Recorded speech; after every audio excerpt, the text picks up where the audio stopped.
अस्सलामुअलैकुम, मैं हूं हमजा वसीम PSX एनालिसिस से। अगर आज की मार्केट की बात की जाए तो आज की मार्केट तकरीबन 31 पॉइंट के साथ इंडेक्स 42,761 की सतह पर पॉजिटिव बन रहा आज के दिन। वॉल्यूम्स को देखा जाए तो वॉल्यूम्स के अंदर अच्छा खासा डिक्लाइन देखने को मिल रहा है। किसी ऑल शेयर में सिर्फ 132 मिलियन का काम हुआ, जिसकी वैल्यू 4.5 बिलियन बनती है, जबकि ऐसी 100 इंडेक्स में सिर्फ और सिर्फ 62 मिलियन का काम होते हुए हमने देखा। अगर बात करें आज के सेशन की तो आज इंडेक्स ने 42,853 का हाई मारा और 42,664 जो था वही लो रहा आज के दिन।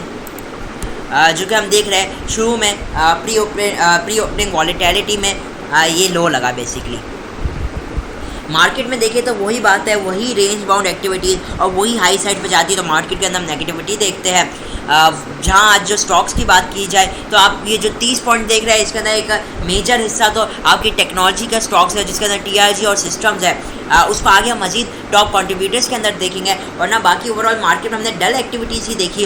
हाँ, आखिर में हमने देखा कि जैसे कुछ सीमेंट के स्टॉक्स के अंदर हमने रिकवरी देखी, साथ में हमने इवन ये भी देखा कि आखिर में specially second third year stocks के अंदर भी हमने अच्छी खासी रिकवरी होती हुई देखी।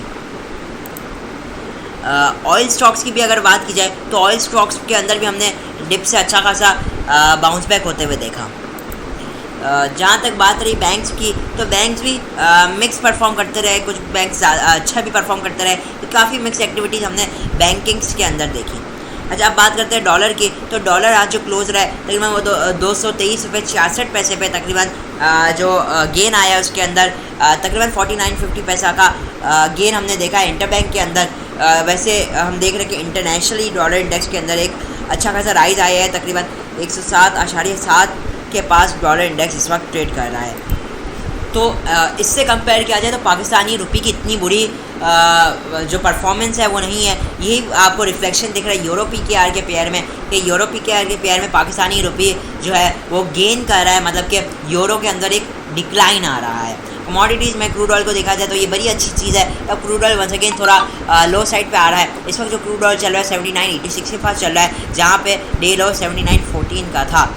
साथ ही में अगर हम बात करते हैं इंडाइसिस की, तो बॉम्बे स्टॉक एक्सचेंज आज तकरीबन 518 पॉइंट नेगेटिव रही, जहां अभी US के फ्यूचर्स भी तकरीबन 0.66% नेगेटिव ही चल रहे हैं। अब चलते हैं टॉप कंट्रीब्यूटर्स की तरफ। अब देखते हैं किन स्टॉक्स ने मार्केट को पॉजिटिव और नेगेटिव रखा। देखिए, स्टॉक्स की बात की जाए तो TRG और सिस्टम, इन दोनों को अगर आप मिलाते हैं तो इन दोनों ने कंबाइंड में ही तकरीबन 110 पॉइंट इन्होंने अकेले में ही मार्केट को दिए, और मार्केट सिर्फ 31 पॉइंट प्लस रही। मकसद ये कहने का, अगर आप इन दोनों स्टॉक्स को निकाल दें तो मार्केट के अंदर नेगेटिविटी बनी रही।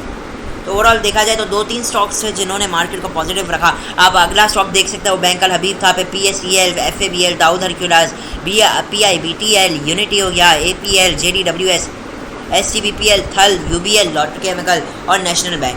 जहाँ पे प्रॉफिट टेकिंग साइड पे देखें तो एंग्रो के अंदर हमने प्रॉफिट टेकिंग देखी, क्योंकि इसके अंदर एक अच्छा खासा इजाफा हो चुका था। तो वही चीज़ प्रॉफिट टेकिंग आई इसके अंदर, और तकरीबन ₹2.60 नेगेटिव रहा। अगला स्टॉक है FFC पे पार्क टोबैको, हबको, FCCL के अंदर बड़ी नेगेटिविटी रही। फिर POL, लकी, MTL, के electric, GHGL, Fatima fertiliser, BOP, effort, HBL service, GHGL के भी अंदर हमने आज प्रॉफिट टेकिंग देखी आफ्टर 2 दिन पॉजिटिव सेशन होने के बाद।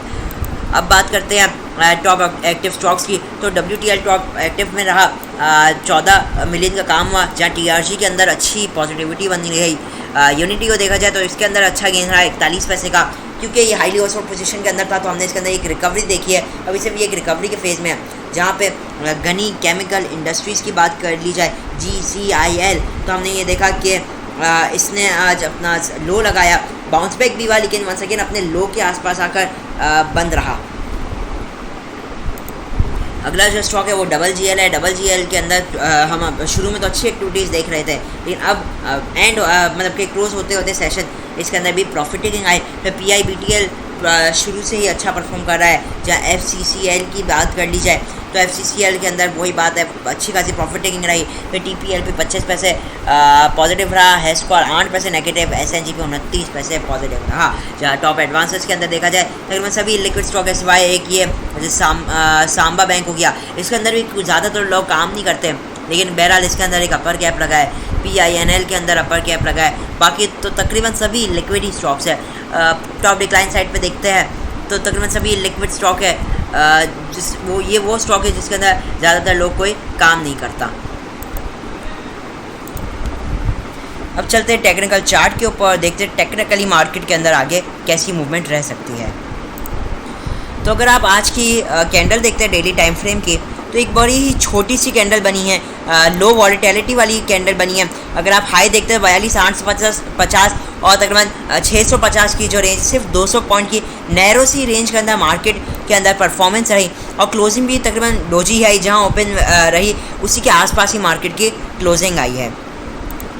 वॉल्यूम्स के अंदर भी हम डिक्लाइन देख रहे हैं और डोजी बनना बेसिकली ये एक रेंज बाउंड एक्टिविटी को टारगेट करता है कि एक ये रेंज बाउंड सेशन है। देखिए पहले जैसे मैं फरमाया पहले की वीडियोस में, वही चीज़ सिचुएशन अभी भी वही है। अगर मैं आवरली टाइम फ्रेम में आपको मार्केट के हवाले से दिखाऊं तो वही मार्केट ने एक तेज़ी की हुई है। तकरीबन ये 41,100 से तकरीबन मार्केट ने जो तेज़ी की है वो 43,132 2000 पॉइंट की जो रैली की हुई है मार्केट ने, उसके ये एक बिग वेव हो गई। और अगर आप उसी के अंदर एक माइनर वेव देखें जो कि मार्केट ने थी रैली 41,700 से तकरीबन 43,100 तक, तो ये जो 1400-1500 पॉइंट की मार्केट ने माइक्रोवेव के ऊपर रैली की हुई है, इसके अगेंस्ट भी अभी तक कोई एडजस्टमेंट नहीं आई है। तो यही बात है कि अभी मार्केट हाई साइड पे कंसोलिडेट कर रही है।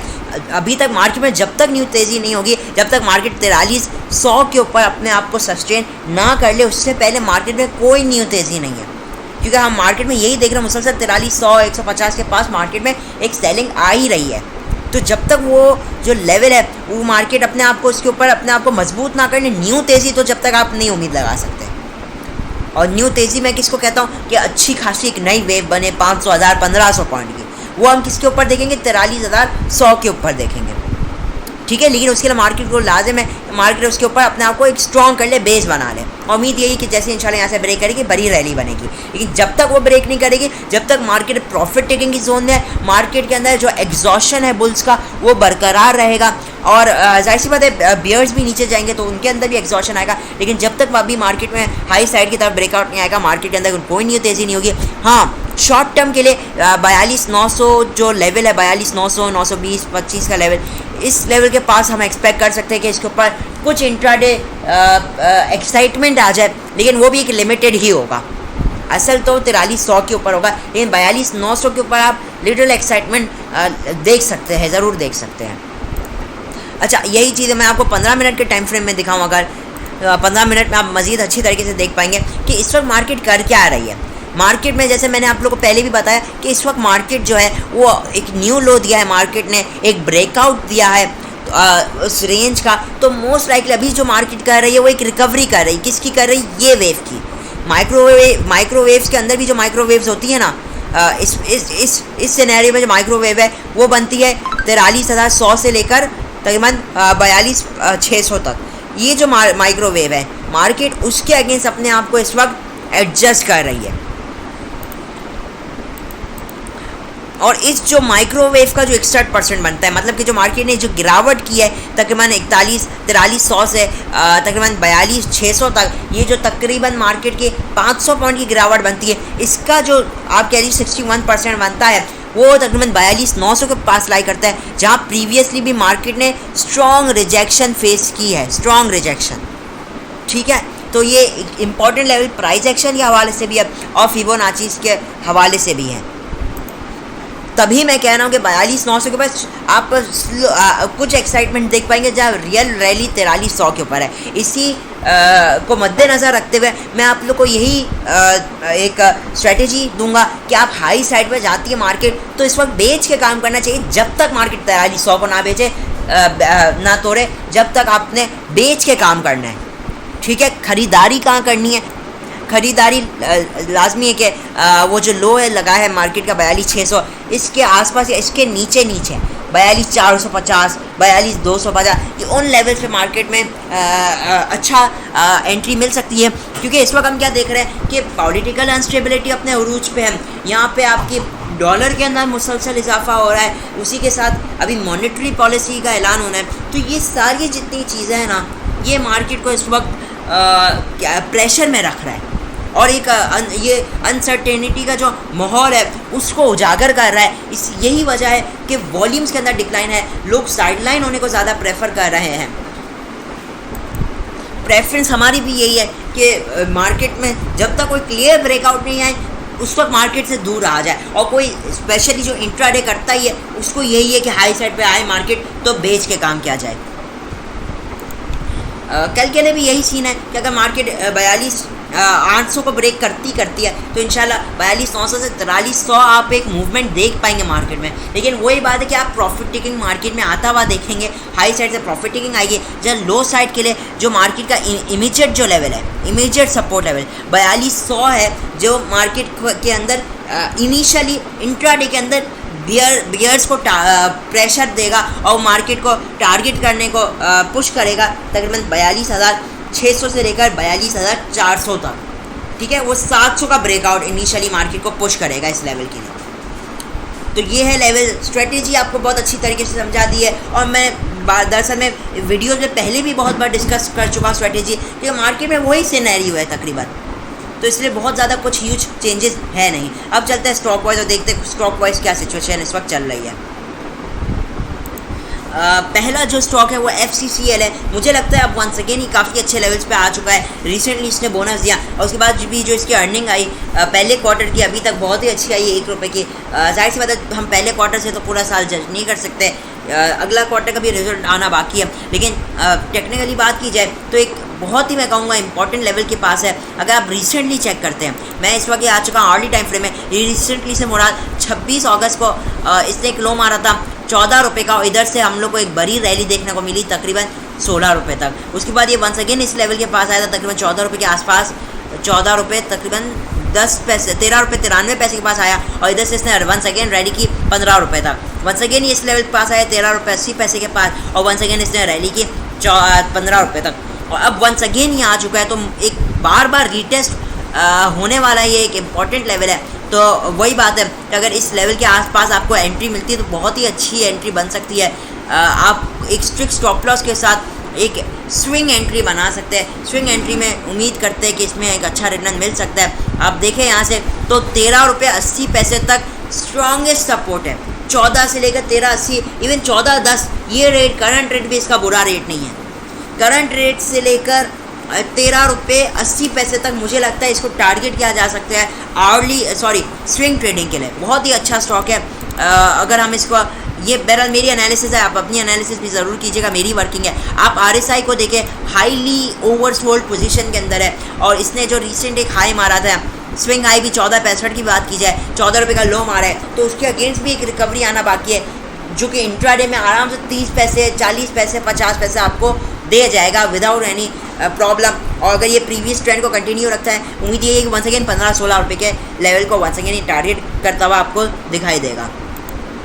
तो FCCL को स्टॉप लॉस के साथ जाहिर सी बात है जिस तरीके के हालात चल रहे हैं, तो स्टॉप लॉस को आपने अपनी पहली प्रायोरिटी रखनी है, क्योंकि अगर ये लेवल ब्रेक करेगा 13 रुपये 80 पैसे का तो शार्प लो लग सकता है, और फिर नो डाउट उसके बाद वहाँ से रिकवरी आएगी, लेकिन एक शार्प लो की आपको गुंजाइश रखनी पड़ेगी तकरीबन 13.40 से 13 रुपये के। ठीक है, अगला जो स्टॉक है वो निशात चुनिया पावर लिमिटेड है। इसके हवाले से कमेंट आया था हमारे एक व्यूअर का जिनका नाम है सादुल फता, तो वो कह रहे हैं कि निशात चुनिया पावर के हवाले से एनालिसिस। तो देखिए इस वक्त निशात चुनिया पावर के अंदर अगर हम थोड़ा समझते हैं इसके प्राइस एक्शन को, तो इसने रिसेंट जो एक हाई लगाया था वो तकरीबन 18 रुपये के पास था, उसके अगेंस्ट इसने एक लो लगाया जो कि है 14 रुपये का। तो ये जो 4 रुपये की गिरावट आई, आप कह लीजिए इसके अगेंस्ट अभी तक कोई रिकवरी नहीं है। अच्छा, अब ये जो इसने गिरावट की तो ये एक बड़े से एक कंसोलिडेशन फेज़ के अंदर दाखिल हो गया, एक काफ़ी अभी तक वो कंटिन्यू है। तकरीबन ये स्टार्ट हुआ था 28 अक्टूबर को, और ये आज 21 नवंबर आ चुका है, तो तकरीबन 1 मंथ होने वाला है, तकरीबन 20 दिन हो चुके हैं, और अब ये 1 मंथ हो चुका है इस कंसोलिडेशन में। तो वही बात है, जब तक इसके अंदर ब्रेकआउट नहीं आएगा इसके अंदर कोई अब मूवमेंट नहीं बनेगी। इस वक्त जो इसका इंपॉर्टेंट रेजिस्टेंस लेवल है वो 15 रुपये का बनता है, जो इसका अपर रेजिस्टेंस है, जो इस गिरावट का भी 23% है। और एक और बात बता दूं, इधर से मुसलसल एक वो रिजेक्शन आ रही है। उम्मीद यही है जैसे ही 15 रुपये का लेवल ब्रेक एंड सस्टेन करता है एक बात याद रहे इस वक्त, क्योंकि इसके अंदर हमने आज जैसे रिसेंटली आज देखा स्पेशली कि इसके अंदर वंस अगेन वॉल्यूम्स बनना शुरू हो गए और थोड़ी एक बाइंग जैसा फील हो रहा था कि इसके अंदर वंस अगेन अब बाइंग प्रेशर आ रहा है। तो उस हिसाब से अगर हम इसको देखते हैं तो उम्मीद यही है कि जैसे ये 15 रुपये का लेवल ब्रेक करेगा तो इस 15.5 से लेकर 16.5 टारगेट करता हुआ दिखाई देगा, जहाँ बीच में एक रेजिस्टेंस आएगी 16 रुपये की। तो we should wait for a breakout, जहाँ लो साइड के लिए जो वो बन चुका है स्टॉप लॉस लेवल 14 रुपये का लेवल बन चुका है। तो 14 रुपये ब्रेक करते हैं उसके अंदर नेगेटिविटी कंटिन्यू रहेगी और वो टारगेट कर सकता है तकरीबन 13.5 से 12.5 रुपये का लेवल। अच्छा, एक बात याद रहे कि कोई करंट रेट पे बाय करता है, अगर डिप आती है तो 14 रुपये का स्टॉप लॉस लगाना लाजमी है, लेकिन मैं ये प्रेफर करूँगा इसके अंदर ब्रेकआउट के साथ काम किया जाए। अगला जो स्टॉक है वो ISL। अच्छा, इसके हवाले से आपको बहुत ही जो ज़रूरी हिकमत अमली है उसको समझ लिया जाए। देखिए, ISL एक बड़ी ही तवील डाउन ट्रेंड के अंदर है जो कि मोर देन अ ईयर हो चुका है। खाली ISL नहीं, मुख्तलिफ दूसरे आपकी स्टील और सीमेंट सेक्टर के तो खुसूसन इस वक्त डाउन ट्रेंड के अंदर पूरी मार्केट ही है, लेकिन खुसूसन इनको एक बहुत बड़ा इम्पैक्ट पड़ा है जो कि हाई साइड से मोर देन 50% डिक्लाइन साइड पे है। अच्छा, देखिए इस पर मैं आपको एक ये दूंगा, देखिए नो डाउट ये डेली टाइम फ्रेम में भी हाईली ओवरसोल्ड पोजीशन के अंदर है, लेकिन ये बात मत भूले ये ओवरसोल्ड कब से है, जब से ये इसका जो रेट था वो 55, 56, 57, जब से ये ओवरसोल्ड पोजीशन के अंदर ही है। इस वक्त जो है देखिए, एक तो मैं आपको एक चीज़ समझाना चाहूँगा कि डेली टाइम फ्रेम अगर हम देखते हैं, देखिए एक ये बार एक बाउंस बैक ले रहा था 52.50 से लेकर 54.50, ये एक ऐसा लेवल था जिससे ये बड़े ही बार सपोर्ट और रेजिस्टेंस लेवल था। इवन पास में इस लेवल से बड़ा इंपॉर्टेंट इससे सपोर्ट एंड रेजिस्टेंस लिया। रिसेंटली इसने इस लेवल का ब्रेकआउट किया और इससे रीटेस्ट किया और वंस अगेन एक शार्प लो लगाया तकरीबन 48 समथिंग का, 48.90 के पास का, और ये 52 वीक लो भी था। अब चूँकि इसके अंदर ये जो गिरावट आई है ना, एक बात समझ लीजिए कि ये डाउन ट्रेंड के अंदर है और ये आज इसके अंदर जो एक ग्रीन कैंडल बनी है वो सिर्फ एक साई रिलीफ है, ठीक है ना, बुल्स के लिए, और थोड़ी पॉजिटिविटी इंडिकेट कर रहा है। लेकिन इस वक्त क्या करेगा ये सिर्फ एक रिकवरी करेगा। किसकी? जो इसने गिरावट की, कहाँ से? तकरीबन स्विंग हाई ले 53 से जो इसने गिरावट की ना 49 तक, ये अब सिर्फ इसकी रिकवरी करेगा। मोस्ट चांसेस है, मोस्ट लाइकली कि हाई साइड पे आए तो इसके अंदर हम एक वंस अगेन सेलिंग का प्रेशर कंटिन्यू होता हुआ देख सकते हैं। तो 50 का पहला लेवल, 51 रुपये का दूसरा लेवल और एटमोस्ट लेवल 51.50। मुझे लगता है कि इस वक्त हम लोगों को बाइंग नहीं करनी चाहिए। हाई साइड पे आता है तो इस वक्त इसके अंदर थोड़ा बेच के काम करना चाहिए, तो यही इसके लिए एक अच्छी स्ट्रेटेजी रहेगी। 15 मिनट में देखिए वंस अगेन ओवरबॉट के जोन के अंदर दाखिल हो रहा है। हाई साइड पे आता है तो उसके अंदर बेच के काम करना चाहिए इस वक्त करंटली। बहरहाल ISL के हवाले से रहमत लतीफ़ साहब ने पूछा था। अब अगले स्टॉक की तरफ चलते हैं। चलिए, आज के लिए इतनी ही स्टॉक से। दरअसल में वीडियो भी काफ़ी लंबी हो रही है तो इसलिए हम इधर ही इख्तिताम करते हैं वीडियो का। वीडियो अच्छी लगी हो तो लाइक और चैनल को ज़रूर सब्सक्राइब कीजिएगा। इसी के साथ इजाज़त चाहता हूँ। मैं हूं हमज़ा वसीम PSX एनालिसिस से।